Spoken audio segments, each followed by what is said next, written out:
Yeah. Good morning, everyone. I'm not going to stand on existing protocol.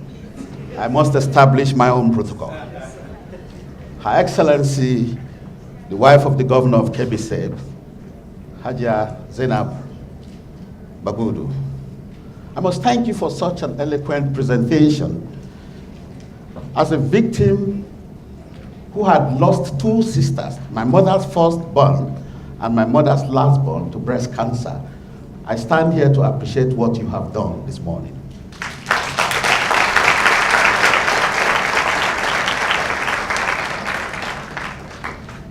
By the way, extend my regards to your lovely husband for feeding the nation with his rice program. Those of us here in Abuja admire him for what he has been doing.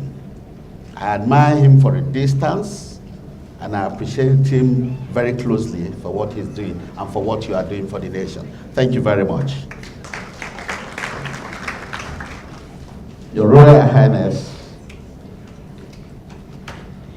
my colleagues, other guest speakers, distinguished ladies and gentlemen,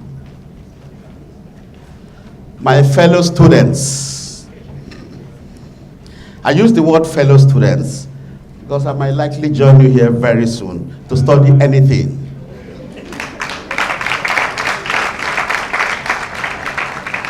I've come to realize that when I'm in school, my BP goes down because I am only saddled with one responsibility, which is learning.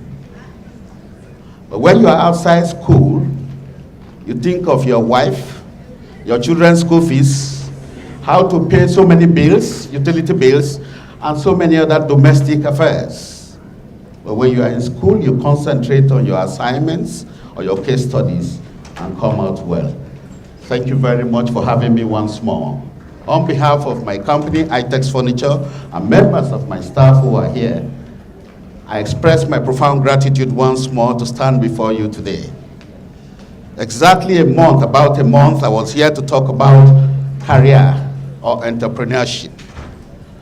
3 days later, I found myself in London Business School talking about entrepreneurship. 5 days later, I found myself in Oslo talking about African opportunities and possibilities. 4 days later, I found myself in Lagos Expo talking about opportunities for African exportables. As I landed in Abuja, one Folake and one Aisha kept bothering my phone line that please prepare yourself for on the 4th. They never gave me a topic until 2 days ago. So mine is a beautiful story, very simple, straightforward. You will listen, I will talk.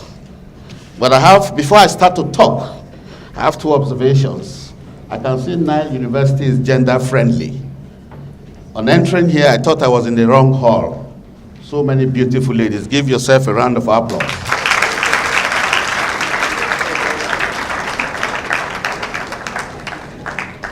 But my second observation, maybe you have not been taught protocol. When the president of the country or the vice president of the country or the governor of a state or their spouse is seated, nobody walks around. So learn that protocol today, because when you go out to the bigger world, you shall not, in fact, you can't even come in because the DSS or SSS will stop you outside. So the earlier you start to learn it and imbibe it, the better for you. That's my personal observation.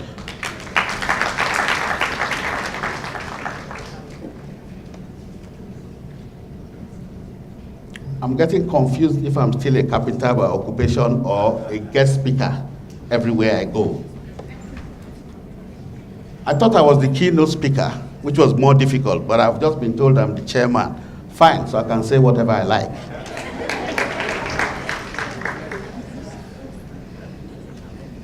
My staff put this together. I will read it to you. Then I will tell you my side of the story. It is left for you to take which one you like. This speech is delivered by Tony Eziekel, PhD, Oxford, as the General Manager, Itex Furniture Limited, to Nile University gathering. Before I say that, I must congratulate your business club. You have shown leadership. It starts like this: a sense of judgment, sense of responsibility, and if possible, a sense of empathy starts like this. Most of the governors and ministers you see today started from their school days. You define your path from today. You don't wait until you graduate and begin to think you will define your path. Your conduct matters today. So, let me read what they wrote. And they are here. They are here. I will introduce them to you. This can as well, journey to the top. This can as well be described as a succession process of life, which could be termed as a circle of life in progression. It is a form of vertical growth, not horizontal growth, like you can see my stomach. It's a vertical growth. It's organic, it's natural, and it's defined by you. But it's development to your being. This could occur from infancy or childhood through adolescence to early adulthood, where you're about to go in now, which is where you're about to go. Then to late adulthood, where you aspire to be. In the process of all this metamorphosis, you acquire various knowledge, be it explicit, implicit, or tacit, which is a major tool towards the life process. In the process of all this, I will be referring to your physical growth. I'm not referring to your physical growth or your political growth, but my main focus today is your economic growth for your person, whereby you must learn to fend for yourself henceforth with less parental care and less of your regular stipends. Baba, Mama, my money has finished. It will soon stop. Once you wear that NYSC, good luck to you. The life you live today is one of the easiest in the circle of life because you are still being taken care of. Therefore, this is the right time to make the right decision. You must put on your thinking cap, shaping your strategic thinking, reasoning, develop your sense of responsibility, good sense of judgment, and be responsive to your needs, and then decide what you want to do. For me, at this stage, I gambled. I gambled because I knew I wasn't going to work for government. But it was a risk worth taking. I took the decision and I pursued it. Now let me lead you into my life story. This is what they wrote for me to read to you.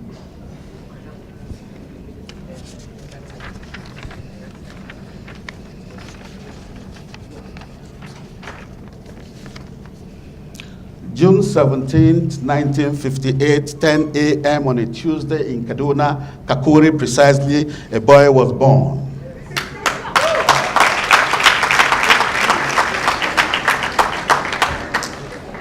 That boy's name is Tony Audu Eziekel. Audu was given to me as Abdul Malid by late Sadana of Sokoto, because my father was the Postmaster General, and late Sadana of Sokoto's telephone number was 01. My house number was 04.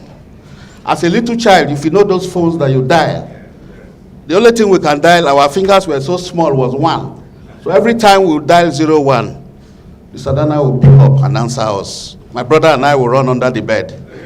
He's not there for the fear of what we have done wrong. So one day in 1965, we live on Degal Road in Kaduna, GRA. He was going to open the Kaduna Ahmadu Bello Teaching Hospital in Kaduna.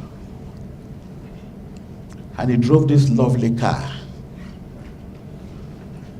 My mother was going to take me across the road, and we stopped because of the convoy. The car was a convertible. It was bigger than normal. And I told my mother, if I grow up, I will buy this car. I don't know the name, I don't know what it is. As I was growing up, My mother now told me one day that car is a Rolls Royce. Ladies and gentlemen, at 50, I bought my first Rolls Royce.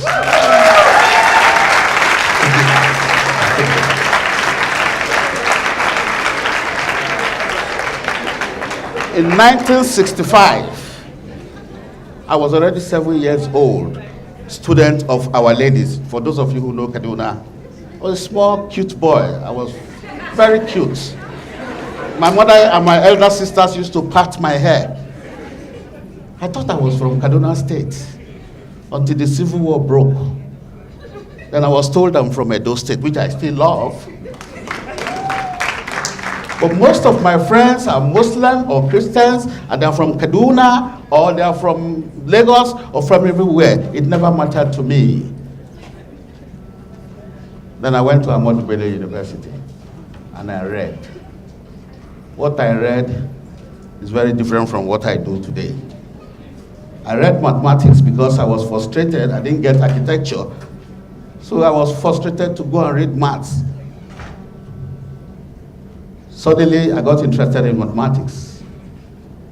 Little did I realize that mathematics was shaping my sense of measurement. I can stand there and tell you the distance of this ceiling because I read maths. So if I'm producing this room, I know what it is. I know the dimensions, I know the capacity of this room because of my background. So when you go to school, you acquire knowledge to be able to shape your strategic thinking, enhance whatever you choose to do. The last time we spoke here, we talked about 3 types of knowledge. We talked about Davido, we talked about Faz, being a lawyer and a musician. Today, I'm a mathematician, but I'm a carpenter by occupation. In the course of my carpentry, I was privileged to furnish Central Bank of Nigeria.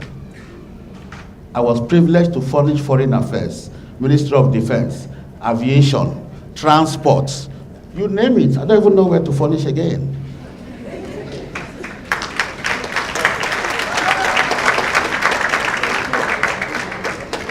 But between my age 7 and 50, a lot went into it. The decision I took to become a carpenter, I will tell you today. I will reveal it to you. We were in school in Zaria. A classmate of mine from secondary school said, Mio, I'm going to join civil service. In fact, I'm joining NIA, yeah. Tony, what will you do as a businessman? Say, you will suffer. Really? He scared me. And he said something. He said, when we graduate, don't worry, I will get a big house in Abuja and I will give you my best quarter for you and your family to stay. Little did he know he was challenging me. After 1984, 6 years, 1991, 92, we met in Abuja. He was transferred from Lagos. I said, where is your house? He said, somewhere around Life Camp. Then I hadn't gotten a house. 6 years down the road, I got my house. I asked him, where's your house? Towards Karu. A few years later, where's your house? I'm actually out of town. I said, no. Is there no boys' quarter? He said, there is. I said, I want to move in there. He said, no, Tony, that was a joke. But he challenged me.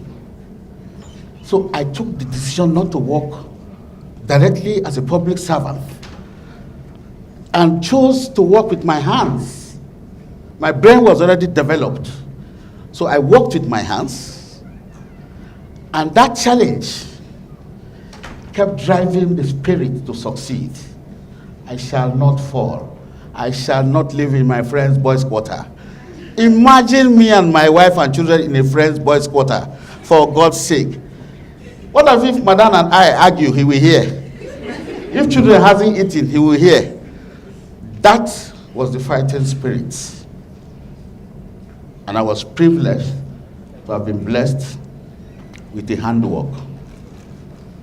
I'll give you another example. If you know Isa Yuguda, is a friend. When he was a minister of aviation, yes. He said, Tony, where are you? I said, I'm in the factory, sir. He said, come quickly. I said, okay, but I'm not properly dressed. He said, come, don't worry. So I went to his secretariat. At the waiting room, I saw well-dressed gentlemen and women. I wore jeans and t-shirt. I was looking awkward. You know these babas that wear brown, khaki, security men? He looked at me. I said, sir, can I write my name? He said, hey, come on, go back to school. Who's looking for a student here? I said, no, the minister sent for me. He said, Kai, you are lying. Okay. So I wrote my name at last. He went inside and came back and called 10 people. I was the 11th person. He didn't call me. And I said, Baba, why? He said, I told you to go back to school. We're not looking for students here. I said, okay. So I picked my phone. I called Isa Yuguda. I said, sir, I'm in your waiting room. Your security people are not allowing me to see you. He said, good. Where are you? I said, in the waiting room. He said, okay. They should bring 2 chairs out for him. So they brought 2 chairs, one for him, one for me.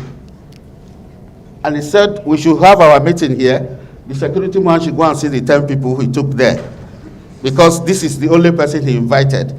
The other people came to beg for one thing or the other. I sent for this man because I need his assistance. But yet I'm a carpenter. Some of them there were something else, I don't know, politicians or businessmen. So no matter the decision you take, dignify your career.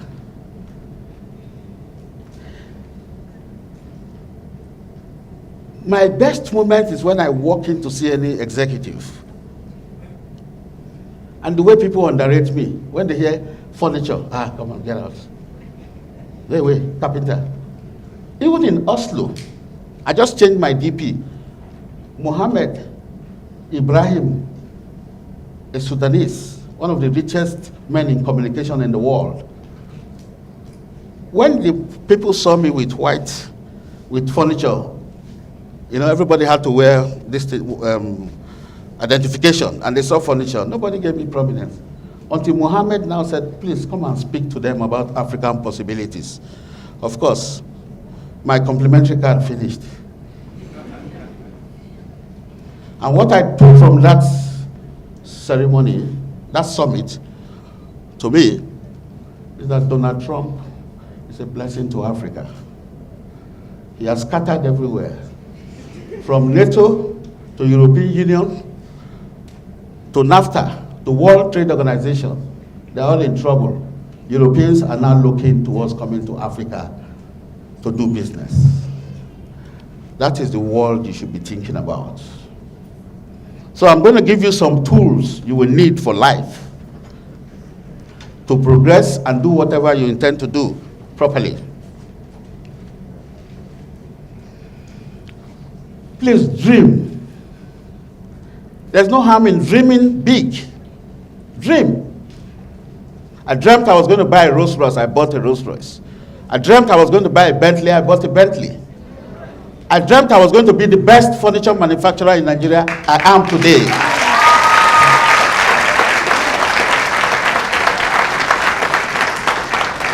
But if you must dream, follow it up with action.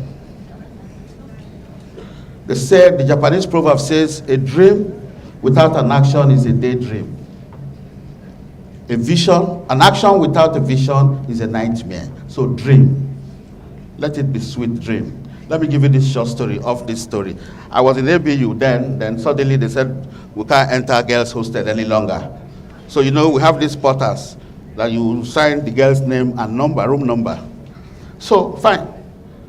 I gave her name is Binta. Because I was born in Kaduna, I thought I was from Kaduna State. So I thought I could date a lady from that state. So I fixed Binta.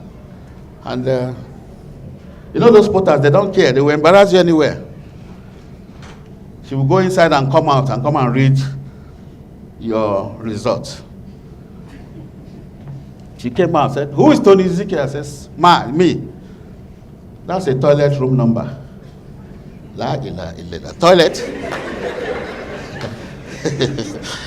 I tried again. She came out the next 2 days, 3 days. She came back and said, who is Tony Eziekel? I raised my hand. She said she's not coming. Binta is in Abuja. She walked into my office one day and said, "Hey, you're a stupid boy. Why didn't you insist on chasing me? I just saw a beautiful man drove a Bentley convertible now. It would have been me. Why didn't you insist?" I said, "You gave me a toilet number." Choose your spouses. If you must choose well now. It's part of the decision in life. And make sure you choose the right person.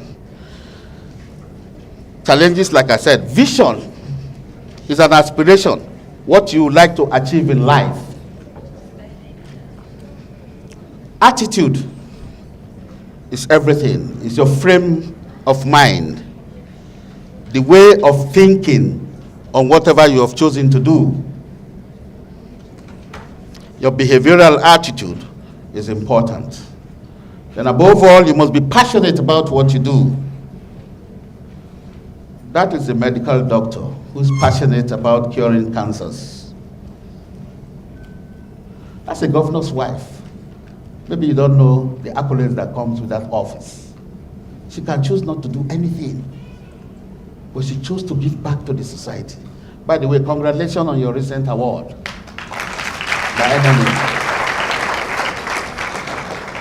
But she's giving back to the society. She's passionately interested.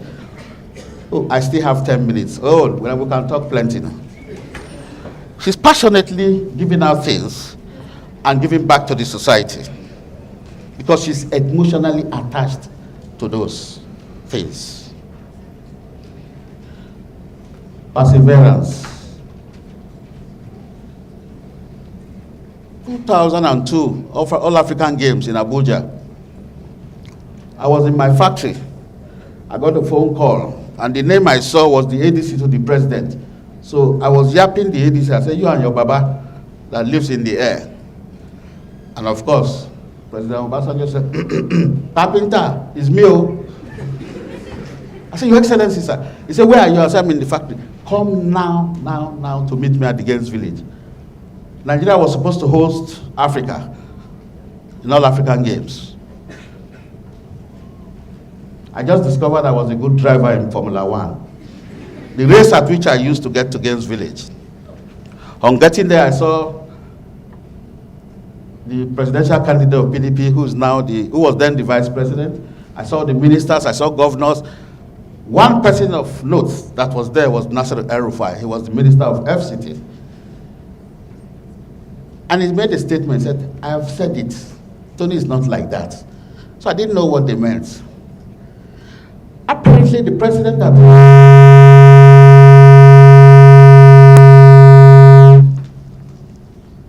I hope we are safe. Yes, sir. No, don't bother about that. Let me talk. Oh, it's okay. Yes, sir. Apparently, the president had insisted, due to his indigenization program, that a Nigerian should be given the contract to furnish Games Village. Some public servants had prepared the papers to give the contract to Julius Baja. And then when the president asked, they said they had given me. I have not performed. How? Those are some of the challenges or difficulties you face in the society. And I got there, and the president said, "Please, that contract, change the name JB and give it to Itex. And we furnished Games Village within a month."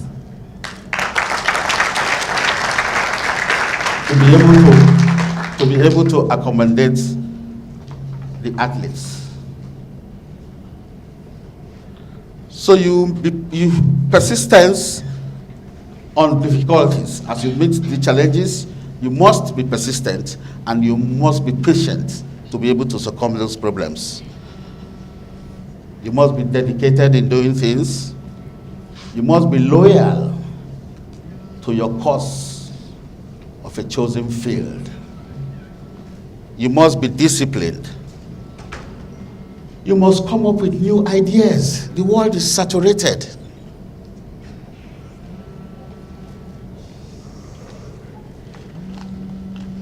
You must be innovative in your thinking. You must be creative to succeed in life. You must do things differently.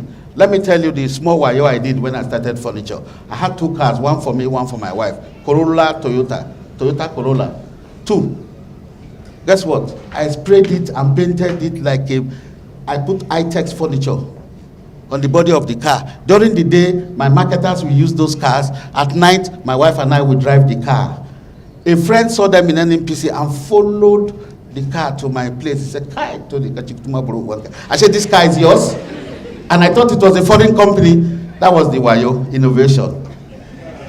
He thought it was a foreign company. So when they were to give out BPE, they awarded it to me because I was a foreign company. Only for Nasri to discover that, this is Tony's company, because we're in Zaria together. So that's that about that. You must be innovative. Thank you. You must create the sense of differentiation. Do things differently. Make it unique. Differentiate your products from others. Be conscious of one thing, your reputation. Your reputation matters. Let people speak for you. Let your product be a household name. I remember when we first succeeded and all the advertising agencies were coming to us, and the former president said, "Look, do not advertise. Let the word of mouth speak for you. You will hardly see me advertise. The word of mouth speaks for us." We have created a brand for ourselves. In conclusion, life is a process of succession. It's like a production line. You cannot skip it. I remember when we left school, some people went into 419. They are so broke now. But they were the first to buy flashy cars. They are very broke. Because the business of 419 has fallen on them. They wanted to skip hard work and be successful so fast. But today, hard work pays. And then lastly, let me give you this beautiful story. I carried a friend of mine who was a governor. I was just driving and he saw me and he asked his convoy to turn. And he left his official car. I entered my car and he said, "Oh, Tony, what a world. How I wish I can drive this." I said, "Your Excellency, yours is to serve the people. You can't drive Rolls Royce. Leave it for us. Leave it for us, because if you buy Rolls Royce, they will say you've stolen money." He said, "It is true. If you know how sweet it is to enjoy your money that you have worked hard for, you will call me next time." Thank you very much.